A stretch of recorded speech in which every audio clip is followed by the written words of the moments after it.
Branding. It's a term you hear all the time and definitely see online. But what exactly is it? Well, for starters, it's not your logo. And I really need you to understand that if you are a personal brand, people need to see your face. Why? Well, that's what this episode is all about. I'm chatting with my biz bestie, Robyn Graham. She's a certified brand strategist, personal branding and business coach, and host of the Second Phase podcast. Robyn helps her customers find clarity, confidence, and connection with their brand messaging to build relationships that convert to profits. Robyn's work includes brand marketing strategy, personal brand coaching, branded photography, content development, professional headshots, and fine art photography. And she is absolutely amazing. Her signature program, the Brand Marketing Insider, is a highly customized, done for you brand building experience that combines her expertise with that of a team of vetted professionals to build comprehensive brands that include attractive and functional websites, copy, social media management, and much more. So now that you know a little bit about Robyn, let's dive into episode 61 so you can hear how to build a personal brand using Robyn's 5 C's. And spoiler alert, Robyn also shares some tips to help you take your own branded photos. Welcome back to the More Than Capable Mompreneur podcast. I'm Shannon Baker, a coffee-loving mompreneur that started as a virtual assistant and turned into a total systems geek. And I want to help you shift your mindset and embrace your worthiness while creating systems in your business so you can be more productive and build success on your own terms without the mom guilt. Are you loving that? Well, I hope you're ready for real conversations that will help you beat the perfectionist inside, rediscover your strengths, and uplevel your self-love in the mom cracks of time so you can stop letting fear hold you back because you are enough and you do enough. We are more than capable mompreneurs. So grab your cup of coffee, some sparkling water, or pour a glass of your favorite wine and let's dive in. Well, thank everyone for joining us today. I'm so excited about today's guest. It's Robyn Graham, who is one of my biz besties and a fellow podcaster. And today, Robyn's going to talk to us about personal branding, how you know whether or not you're a personal brand, and how to be clear with your messaging online. But before we dive into that, Robyn, how about you tell us a little bit about yourself and your background, because this is not where you started your journey. No, Shannon, this is not where I started my journey. But first, thank you so much for having me. I'm really excited to be here with you and share my story, but also help your listeners build personal brands that will stand out and make an impact.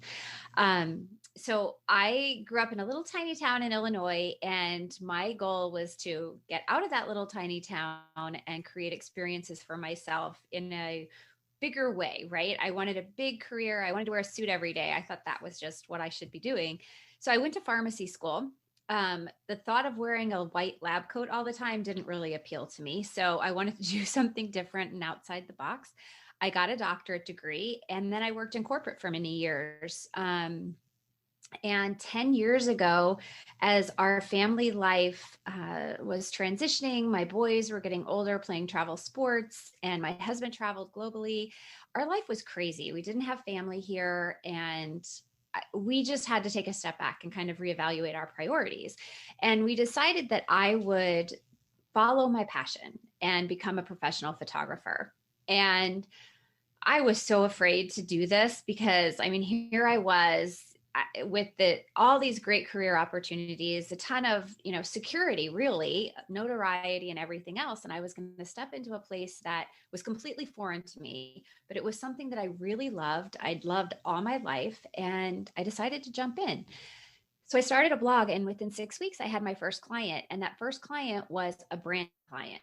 So at that point, I decided to start a blog because I didn't know what else to do. And I really didn't want to invest in a full website, not knowing for sure where I was going to go. Well, within 6 weeks, I had my first paying client, and she was a branding client. But 10 years ago, it was like pictures for websites or pictures for a CD cover. It wasn't necessarily considered branded photography.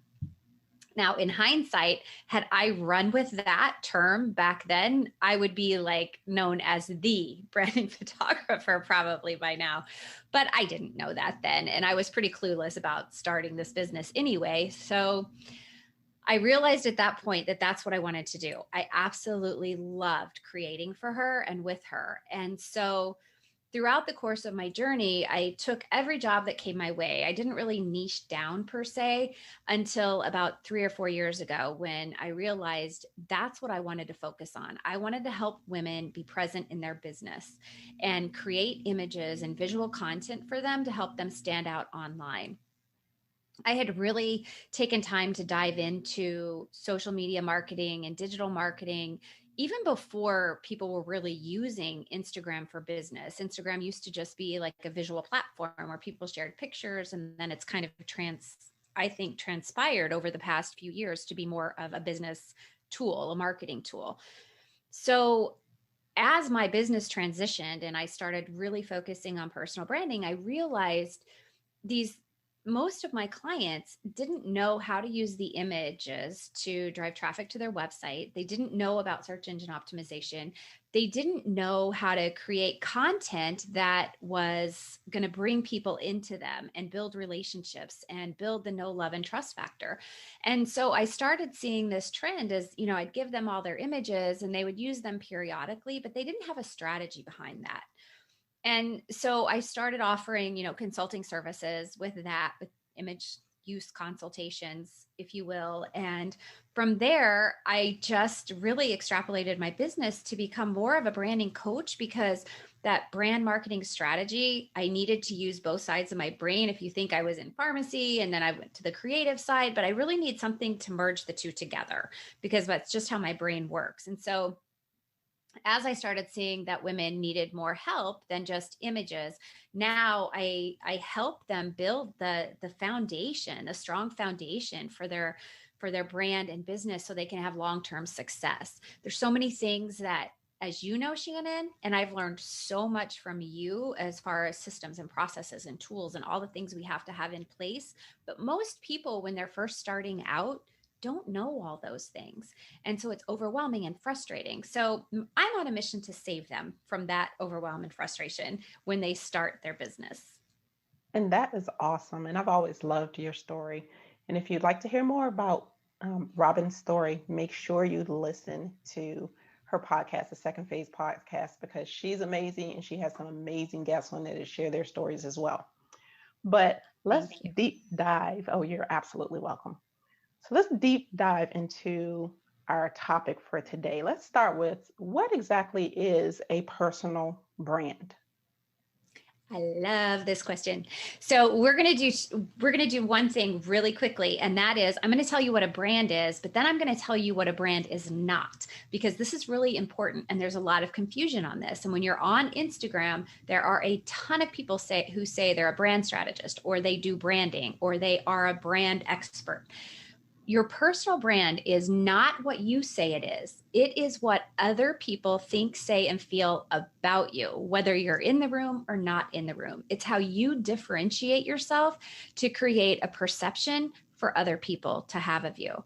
And it's really important to remember that your personal brand it's your story, but it's how you tell your story so that your audience can, number one, connect with you emotionally, how you can become recognizable and memorable and then shareable, but also so that once those things happen, you really build that know, love, and trust factor.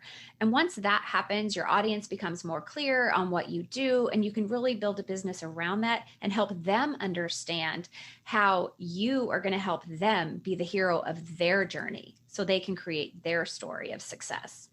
And so that's what a brand is. That's what a personal brand is. Now, a brand is not your logo or your fonts, your typography, or your color palette. That is your brand identity. And your brand identity is very important for recognizability. But your personal brand and your brand as a whole is not just your logo. And there's a lot of misconceptions with that. So when you're meeting someone, networking or on Instagram or wherever, and they say they're a brand expert, ask them what they do, because I bet you most of them do logo design, graphic design, which is wonderful because we all need those, right? We all need an expert that does that. That's not what I do.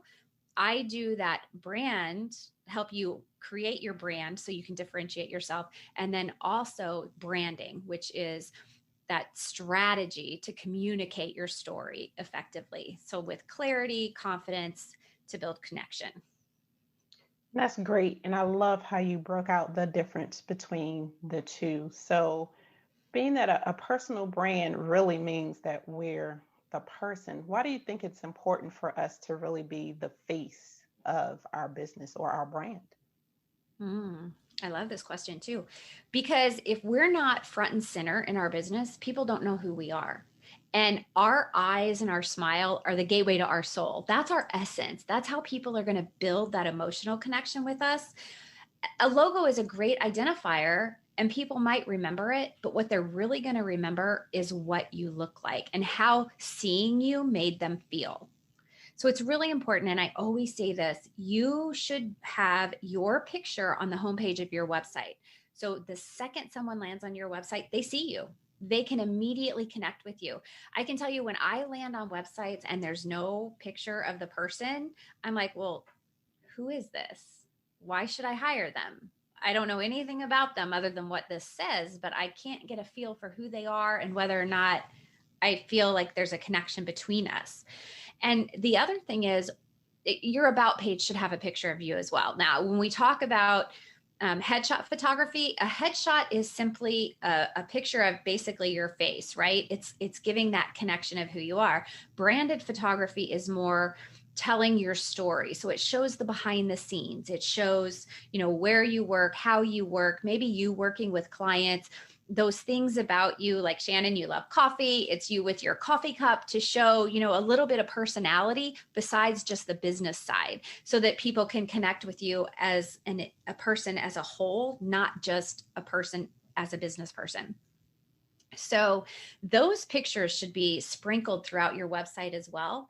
And then those pictures should help you be cohesive across all your other platforms. So you should have a picture that shows your eyes and your smile as your profile picture on every single one of your social media platforms. If it's the same picture as on your homepage, great, because then it makes you super recognizable, right?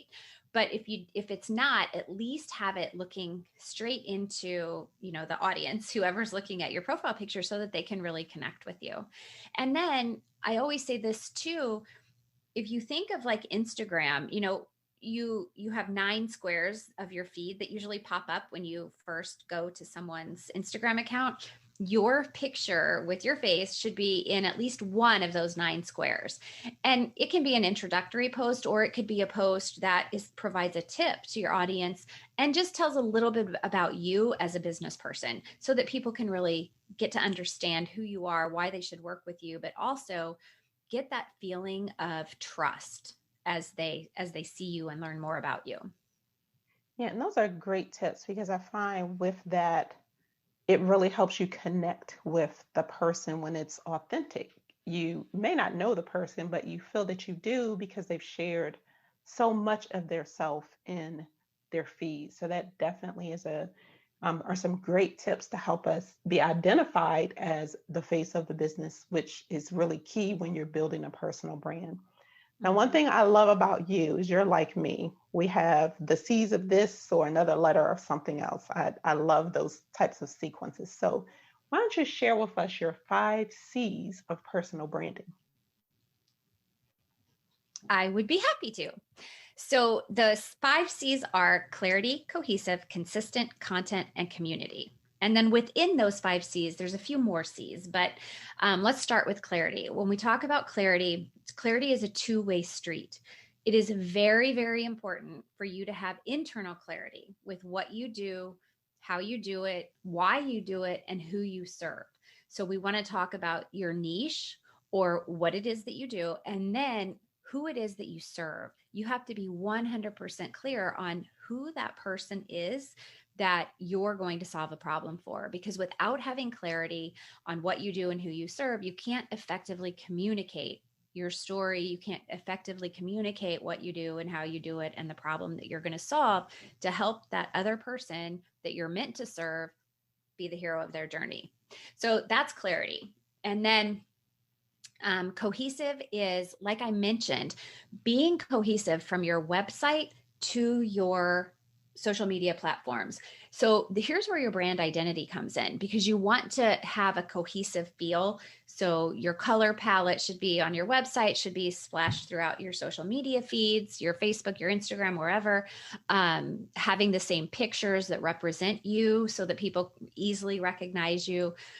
All of that makes your brand cohesive. When we talk about consistency, we're talking more about that content that you're putting out. So what is the messaging on your website? And does that message feel consistent with what you're putting out on Instagram? So maybe you're saying you are a process engineer on your website, but on Instagram, you're talking about creating social media content. Well, what do you actually do? And how do I figure out how those two things go together? So you want to be very consistent in your messaging. And then again, your visual content, your brand aesthetics, your brand identity, all of that should be consistent. You don't want to be on your website and using, hot pinks and turquoise, and then on social media be using browns and navies. It doesn't flow. It doesn't feel cohesive or consistent. And then let's see, I have to think about which C I'm on. So now I'm on content. Your content, I touched on it a little bit, but it should be cohesive and consistent. And that content should always include a very brand clarity again, that brand message that at the core is who you are and what you do and who you serve. But you always want it to entertain, educate, enlighten or inspire, but you've always got to have some sort of value in that content to, number one, get people's buy-in to trust you, to show that you are an expert and an authority in your space, and also just to keep them engaged and coming back, wanting more, and then obviously building the trust factor. And then the last one is community. And community is important because, well, for many reasons, but I like to say I love email marketing. And so I think it's such an incredibly powerful tool because social media could go away at any given point in time. So I always say start with the community that you have.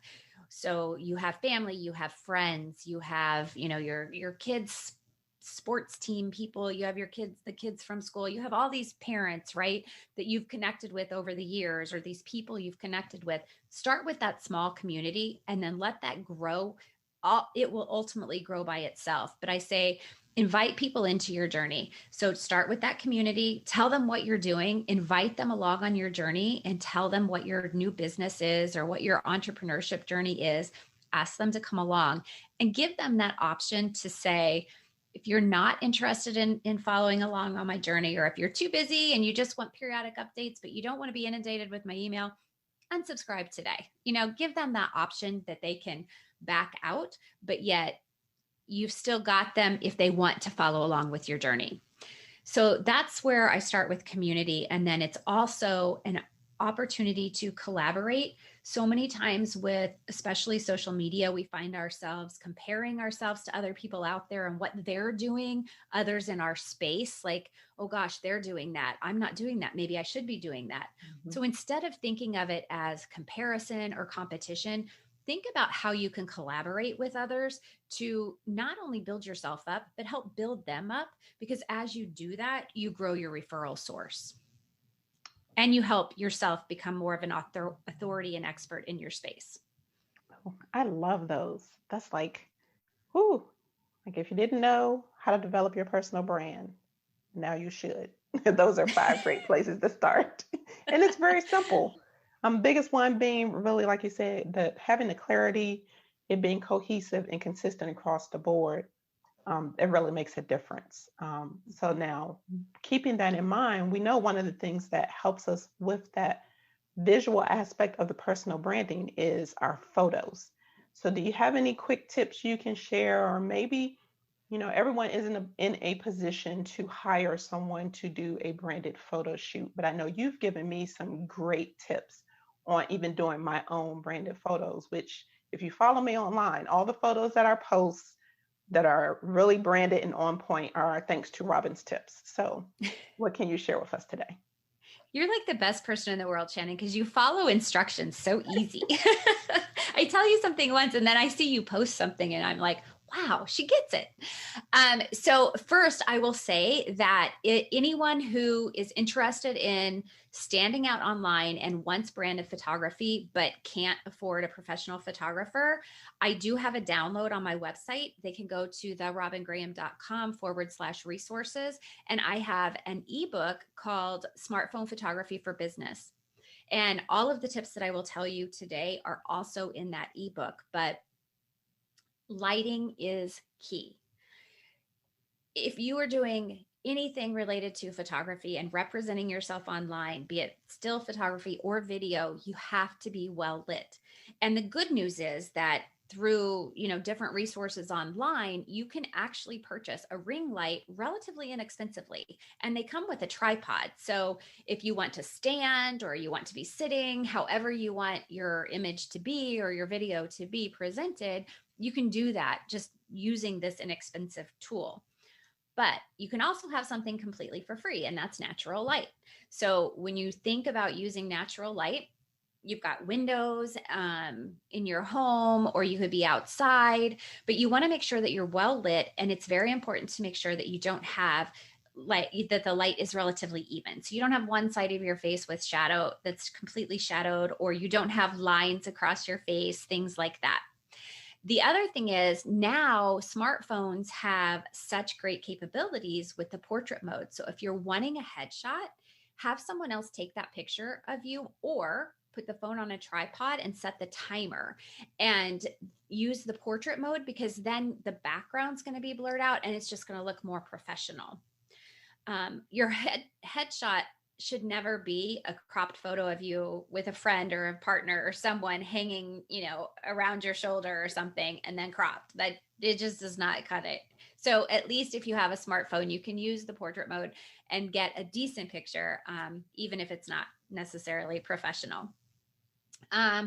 If you have a window, you want to be facing that window. If your back is to the window and that's your only source of light, what's going to end up happening is you're going to become more of a silhouette. So you want to make sure that if you're putting your back towards that window, you have another light source in front of you so that it lights your face. Try to use white light as much as possible. If you use, like, a lot of normal light bulbs are tungsten, so they're more yellow, or if you have a fluorescent light, it's going to be more bluish and purple. So you want to make sure you have something that's a more neutral light. In your iPhone, you can always edit. There's so many apps out there now, and so many people have presets that you can download. So there's a lot of ways to edit to make it look more aesthetically pleasing to you and your brand. But just, you can't do that if you don't have a well-exposed image. So just make sure you're well lit. If you don't have a light source to put in front of you and you're in front of the window and your back is in front of the window, you can take like a piece of white mat board or poster board, and it'll help bounce light back onto you. You just have to have someone else hold that, or have, some sort of a easel or something to post it on to help bounce that light back at you. But ideally, you would want to face the window, and have whatever's behind you. Whew, it's only been about 20 minutes in this conversation, and the nuggets you have shared are been like awesome. So I'm just going to do a quick recap, and then I have a bonus question for you that I ask all guests. So you may know what it is, but if not, it won't stump you too much. So you've talked to us about what a brand is and what it is not. You shared the 5 C's of personal branding. So if we hit on those, we can build that know, like, and trust factor. And you share some awesome tips so that we can take our own branded photos, at least to help us get started so we look professional representing our brand online. So now, last question for you is, what is one system in your life or in your business that you cannot live without? I have to say my paper planner. And that's okay. I love mine too. I have to say that. And I know it's not really a system, but it is a tool. And it keeps me, I use that for everything from mapping out every individual day and just keeping my schedule straight. Now, I will say I use that hand in hand with a digital calendar. So, I use my Google Calendar hand in hand with that. And with that being said, while we're on the calendar theme, Calendly is that one, I guess I use the paid version because I wanted all of the additional options, but that is probably, as far as a paid tool that I use that helps me stay organized and automate when people schedule with me, and produces questionnaires right then and there, so I don't have to then email it. So I would say everything that makes my life super, super easy and better and on track and focused are the calendar apps, like, Calendly, Google Calendar, and then my paper calendar. So I gave you 3, but they're kind of one all rolled together. They work hand in hand. If you don't have everything planned out, your digital calendar won't work as well. And if your digital calendar isn't set up, then your online scheduler is not going to be very helpful as well. So no, that right. Is, I'm like singing, yay, over here. I love that. But, Robyn, I knew this conversation was going to be great, but I have really enjoyed chatting with you today. And I hope my audience has enjoyed this information as well. And it's going to help them even, level up their personal brand this year. So thank you again for joining us. And I'm going to make sure your contact information for everyone to connect with you online is in the show notes.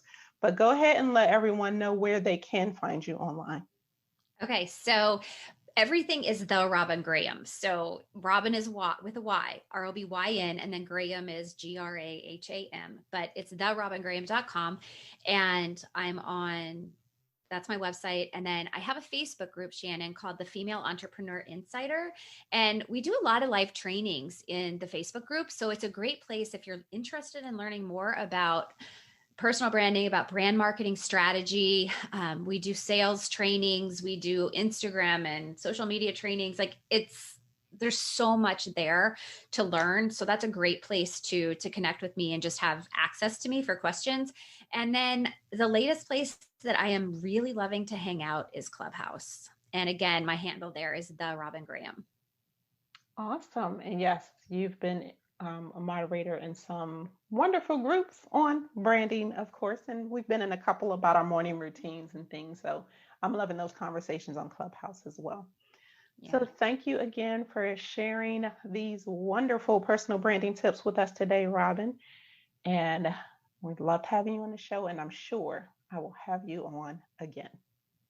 Thanks, Shannon. It was an honor to be here with you. I really appreciate it. Well, I'd like to say thank you for tuning into today's chat. I really hope you enjoyed the information that Robyn shared and are confident about what you need to do to strengthen your personal brand online. If you would like to connect with Robyn on Instagram to get more branding tips, to learn how to incorporate your core values into your brand and business, and so much more, the link to her profile as well as her website is in the show notes. And if you enjoyed today's episode, please let me know. Take a screenshot, post it in Instagram stories, and tag me at @the_Shannon Baker. And remember, you are more than enough. So until the next time, keep calm and streamline.